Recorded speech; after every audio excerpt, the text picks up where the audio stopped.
दोस्तों, कल्पना कीजिए उस स्वर्णिम त्रेता युग को, जब पृथ्वी पर धर्म की ज्योति चारों ओर फैली हुई थी। भगवान राम के समय से कुछ पहले की बात है। अरब की रेगिस्तानी भूमि, जो आज मक्का के नाम से जानी जाती है, वह तब मक्केश्वर नामक एक पवित्र नगर था। मक का अर्थ है मोक्ष का द्वार और ईश्वर यानी परमात्मा। यहाँ स्वयंभू शिवलिंग की स्थापना स्वयं भगवान शिव ने की थी। कथा के अनुसार त्रेता युग में जब भगवान शिव कैलाश पर विराजमान थे, तब उन्हें एक दिव्य दर्शन हुआ। पृथ्वी के उस कोने में जहां रेगिस्तान की बालू में छिपे रहस्य थे, वहां के निवासियों की भक्ति इतनी गहरी थी कि स्वयं महादेव उनके बीच अवतरित होने को व्याकुल हो उठे। अरब के लोग उस समय संस्कृत भाषा में बात करते थे और उनकी पूजा पाठ भी वेदों से प्रेरित था। वे भगवान शिव को अलख निरंजन कहकर पुकारते थे, जो समय के साथ अल्लाह में बदल गया। अलख मतलब अज्ञेय, निरंजन मतलब निर्विकार। यही शिव का स्वरूप है। दिन में 5 बार वे शिव की आराधना करते थे। सुबह की पहली किरण के साथ, दोपहर की तपिश में, शाम की शीतलता में और रात की गहराई में। हर पूजा में शिवलिंग पर जल चढ़ाया जाता, बिल्व पत्र अर्पित किए जाते और मंत्रों का जाप होता। ओम नमः शिवाय की ध्वनि रेगिस्तान को गुंजायमान कर देती। मक्केश्वर मंदिर वहां का केंद्र था, जहां स्वयंभू शिवलिंग चमकता था, जो पृथ्वी से खुद प्रकट हुआ था। इस लिंग में इतनी शक्ति थी कि जो भी सच्चे मन से दर्शन करता, उसे मोक्ष की प्राप्ति हो जाती। अब आते हैं उस घटना पर जब भगवान शिव स्वयं मक्का पहुंचे। कथा कहती है कि एक बार कैलाश पर मां पार्वती ने शिव से पूछा, हे नाथ, पृथ्वी पर आपके इतने भक्त हैं, लेकिन अरब की उस भूमि में जहां रेगिस्तान फैला है, वहां के लोग आपको कैसे पूजते हैं? शिव मुस्कुराए और बोले, देवी, भक्ति की कोई सीमा नहीं। चलो, मैं तुम्हें दिखाता हूं। और इसी बहाने शिव मक्केश्वर पहुंच गए। वहां पहुंचकर उन्होंने देखा कि लोग कितनी श्रद्धा से पूजा कर रहे हैं। शिव ने अपना रूप एक साधु का रखा और मंदिर में प्रवेश किया। लेकिन जैसे ही वे शिवलिंग के समक्ष पहुंचे, लिंग से एक दिव्य ज्योति निकली और शिव का सच्चा स्वरूप प्रकट हो गया। लोग आश्चर्यचकित हो गए और पूरे नगर में हर्षोल्लास छा गया। भगवान शिव ने वहां कई दिनों तक निवास किया, भक्तों को उपदेश दिए और मां पार्वती भी वहां आईं। मां पार्वती का आगमन एक चमत्कार था। वे आकाश से उतरी और शिव से मिलकर बोली, हे प्रिय, यहाँ की भक्ति देखकर मेरा हृदय प्रसन्न हो गया। दोनों ने साथ में वहां के भक्तों को आशीर्वाद दिया और मंदिर में एक विशेष पूजा की, जहां गंगा जल स्वयं प्रकट हो गया। लेकिन दोस्तों, समय का चक्र कभी स्थिर नहीं रहता। जैसे जैसे त्रेता युग का अंत निकट आया, कल युग की छाया फैलने लगी।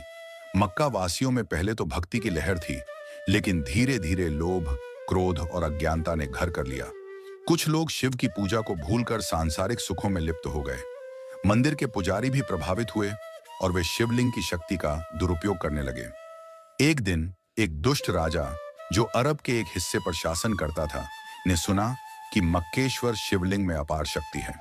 वह लालची था और सोचा कि अगर वह इस लिंग को अपने कब्जे में कर ले तो दुनिया जीत सकता है। उसने अपनी सेना के साथ मक्का पर हमला कर दिया। भक्तों ने विरोध किया, लेकिन कल युग की शुरुआत में उनकी शक्ति कम हो चुकी थी। भगवान शिव, जो कैलाश पर थे, को इसकी जानकारी हुई। वे जानते थे कि कलयुग में धर्म की रक्षा के लिए कुछ बलिदान जरूरी है। इसलिए उन्होंने स्वयं मक्का जाकर उस दुष्ट राजा का सामना करने का निर्णय लिया। लेकिन यहाँ एक बड़ा रहस्य है जो शिव ने खुद प्रकट किया। शिव मक्का पहुंचे और राजा के सामने खड़े हो गए। राजा ने उन्हें पहचाना नहीं और कैद करने का आदेश दे दिया।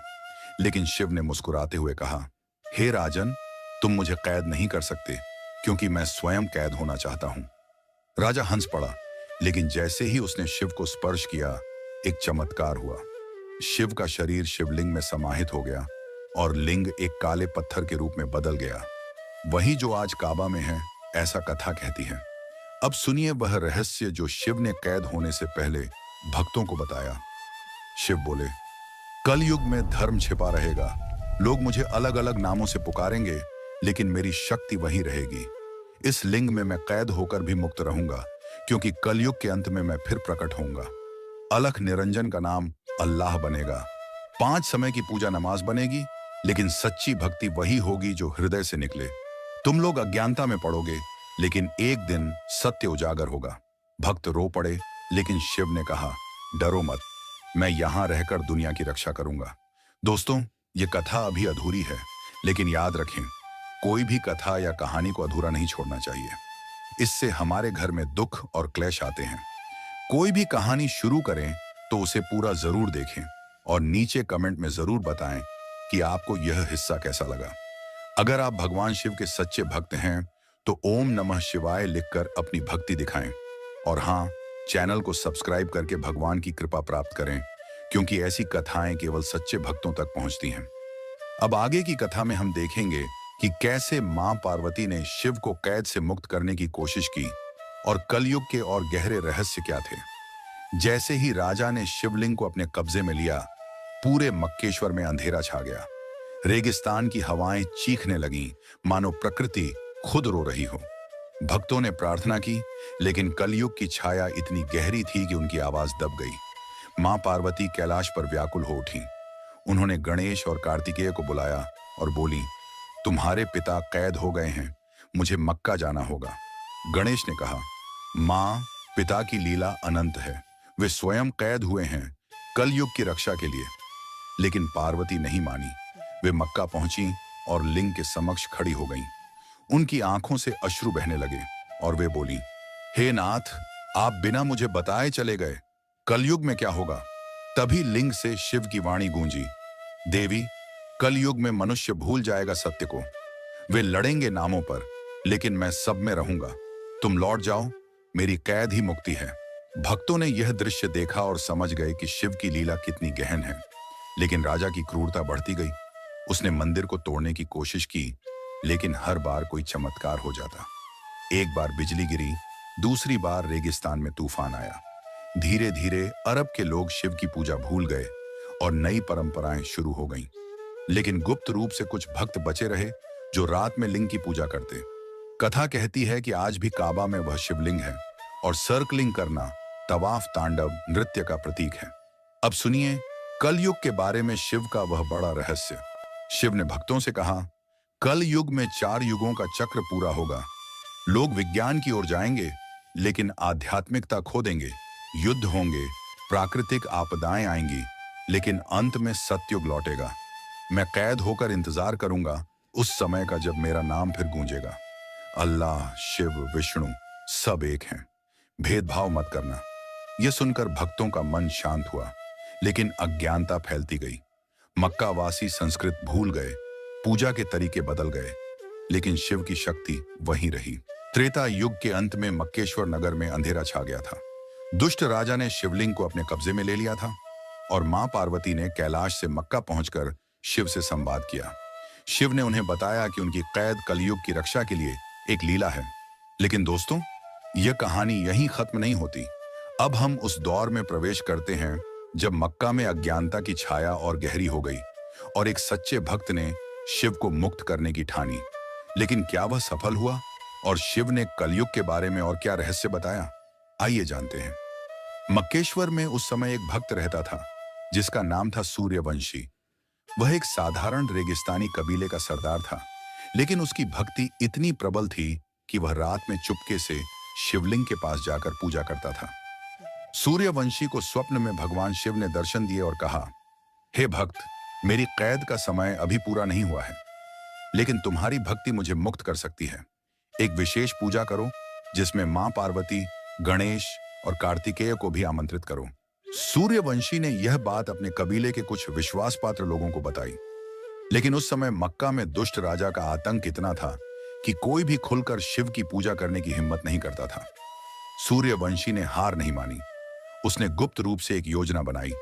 उसने अपने कबीले के लोगों को इकट्ठा किया और कहा, हमें मक्केश्वर मंदिर को पुनर्जन्म देना होगा, शिवलिंग को मुक्त करना होगा।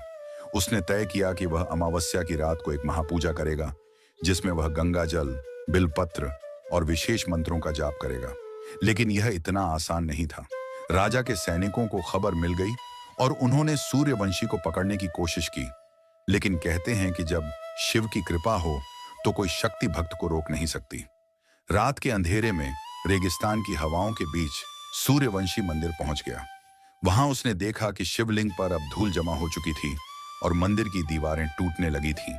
उसका हृदय रो पड़ा। उसने लिंग को साफ किया, जल चढ़ाया और मंत्र जाप शुरू किया, ओम नमः शिवाय, ओम नमः शिवाय। तभी एक चमत्कार हुआ। मंदिर में एक तेज प्रकाश फैला और मां पार्वती प्रकट हुई। उनके साथ गणेश और कार्तिकेय भी थे। सूर्यवंशी ने उन्हें प्रणाम किया और कहा, मां, मैं महादेव को मुक्त करना चाहता हूं। मां पार्वती मुस्कुराई और बोली, हे भक्त, शिव की कैद उनकी इच्छा है, लेकिन तुम्हारी भक्ति ने हमें यहां खींच लिया। सुनो, मैं तुम्हें एक रहस्य बताती हूं।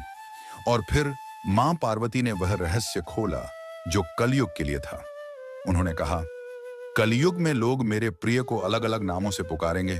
कोई उन्हें शिव कहेगा, कोई अल्लाह, कोई ईश्वर, लेकिन उनकी शक्ति एक ही रहेगी। यह लिंग जो अब काले पत्थर के रूप में है, दुनिया को एकजुट रखेगा। लोग इसे चूमेंगे, इसके चारों ओर चक्कर लगाएंगे और अनजाने में मेरे शिव की पूजा करेंगे। सूर्यवंशी ने पूछा, मां, लेकिन अज्ञानता तो बढ़ रही है, लोग शिव को भूल रहे हैं। मां पार्वती ने जवाब दिया, यह कलयुग का प्रभाव है, लेकिन हर युग में कुछ सच्चे भक्त होंगे जो सत्य को जीवित रखेंगे। तुम उनमें से एक हो। तुम्हारा कर्तव्य है कि इस कथा को फैलाओ ताकि लोग जानें कि शिव हर जगह हैं। तभी गणेश जी बोले, हे सूर्यवंशी, एक और रहस्य सुनो। कलयुग में एक समय आएगा जब लोग इस लिंग को फिर से शिव के रूप में पहचानेंगे। तब तक तुम्हें धैर्य रखना होगा। लेकिन दोस्तों, सूर्यवंशी की पूजा अधूरी रह गई, क्योंकि उसी रात राजा की सेना ने मंदिर पर हमला कर दिया। सूर्यवंशी ने अपनी पूरी शक्ति से लिंग की रक्षा की, लेकिन वह घायल हो गया। मां पार्वती, गणेश और कार्तिकेय अंतर्धान हो गए, लेकिन जाने से पहले उन्होंने सूर्यवंशी को आशीर्वाद दिया कि उसकी आत्मा हमेशा शिव की सेवा में रहेगी।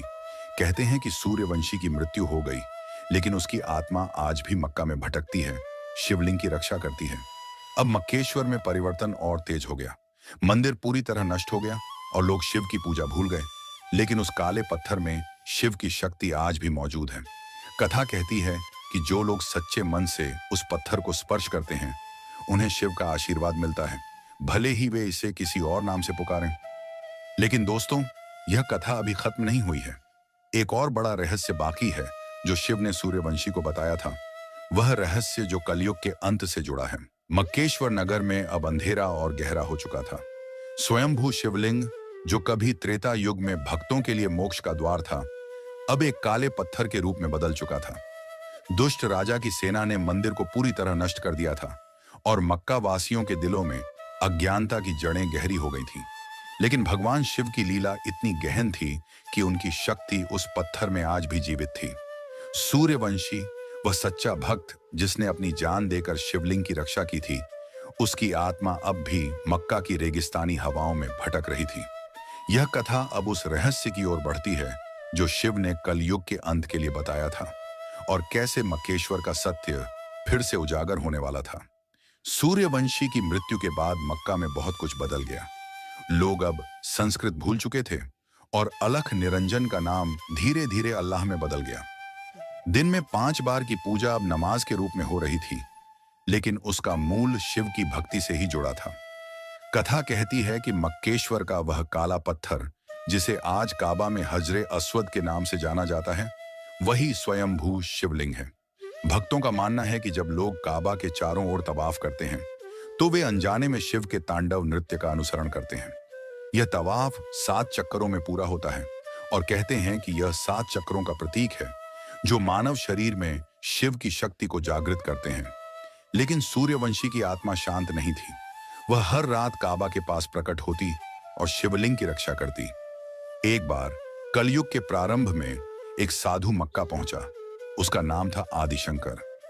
वह कोई साधारण साधु नहीं था, बल्कि वह स्वयं आदि शंकराचार्य का एक अवतार था, जो शिव की कृपा से पृथ्वी पर धर्म की रक्षा के लिए आया था। आदि शंकर को स्वप्न में शिव ने दर्शन दिए और कहा, हे भक्त, मक्केश्वर का सत्य अब छिपा है, लेकिन इसे पूरी तरह खोने मत देना। मेरी शक्ति इस पत्थर में है और इसे दुनिया को फिर से याद दिलाना होगा। आदि शंकर ने मक्का में प्रवेश किया और उस काले पत्थर को देखा। उनकी आंखों में आंसू आ गए, क्योंकि उन्हें शिव का स्वरूप उसमें स्पष्ट दिखाई दिया। आदि शंकर ने वहां गुप्त रूप से एक पूजा की। उन्होंने शिवलिंग को स्पर्श किया और मंत्र जाप शुरू किया, ओम नमः शिवाय, ओम नमः शिवाय। तभी एक चमत्कार हुआ। रेगिस्तान में अचानक ठंडी हवाएं चलने लगी और आकाश से गंगा जल की बूंदें टपकने लगी। ये देखकर वहां मौजूद लोग आश्चर्यचकित हो गए। कुछ लोगों ने इसे चमत्कार माना तो कुछ ने इसे प्राकृतिक घटना समझा, लेकिन आदि शंकर जानते थे कि यह शिव की कृपा है। उन्होंने वहां के कुछ भक्तों को इकट्ठा किया और कहा, यह पत्थर कोई साधारण पत्थर नहीं है, यह स्वयं महादेव का रूप है। इसे पूजो, इसका सम्मान करो और इसके चारों ओर प्रेम से चक्कर लगाओ। यही से तवाफ की परंपरा को और बल मिला।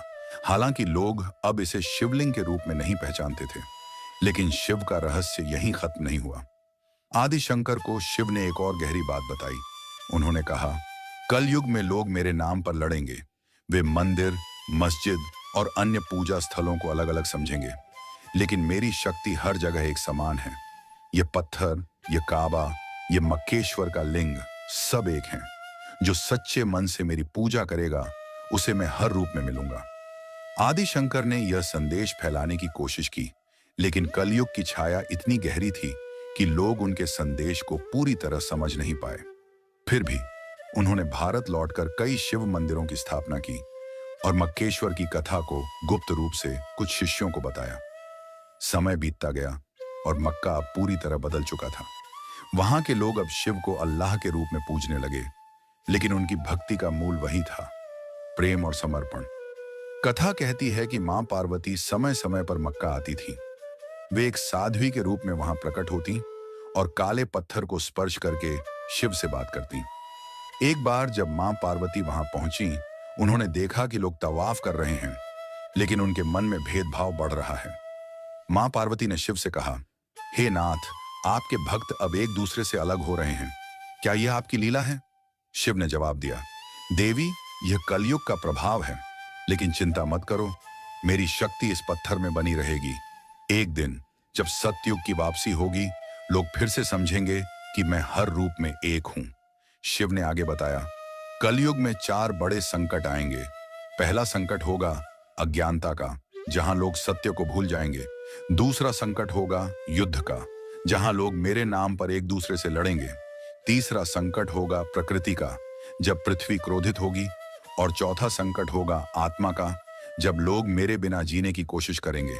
लेकिन इन सब के बाद सत्य की जीत होगी।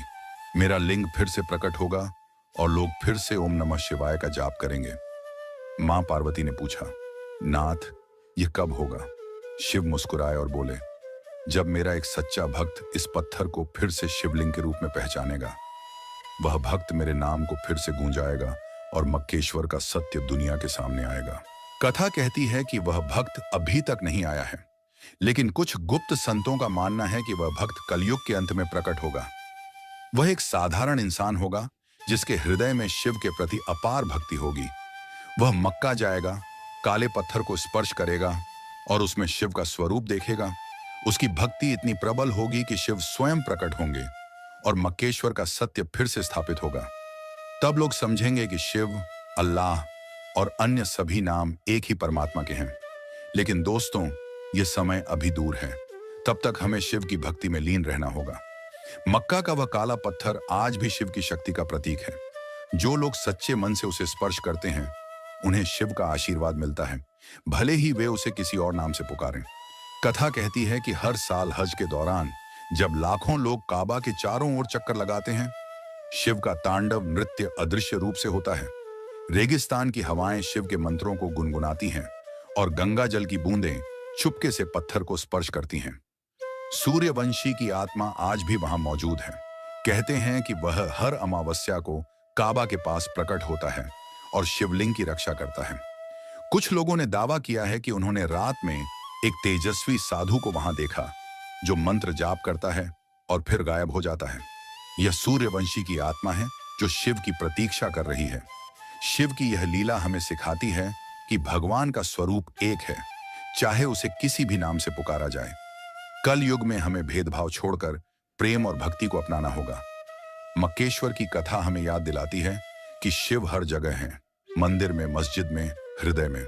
हमें बस अपने मन को शुद्ध करना है और उनकी शक्ति को पहचानना है। यह कथा यहीं समाप्त होती है, लेकिन इसका संदेश अनंत है। भगवान शिव की लीला को समझने के लिए हमें सच्चे मन से उनकी भक्ति करनी होगी। अगर आपको यह कथा पसंद आई तो नीचे कमेंट में ओम नमः शिवाय जरूर लिखें। और हाँ, अगर आप भगवान शिव के सच्चे भक्त हैं तो चैनल को सब्सक्राइब करें, लाइक करें और शेयर करें ताकि यह कथा और लोगों तक पहुंचे। भगवान शिव की कृपा आप पर हमेशा बनी रहे। जय महादेव।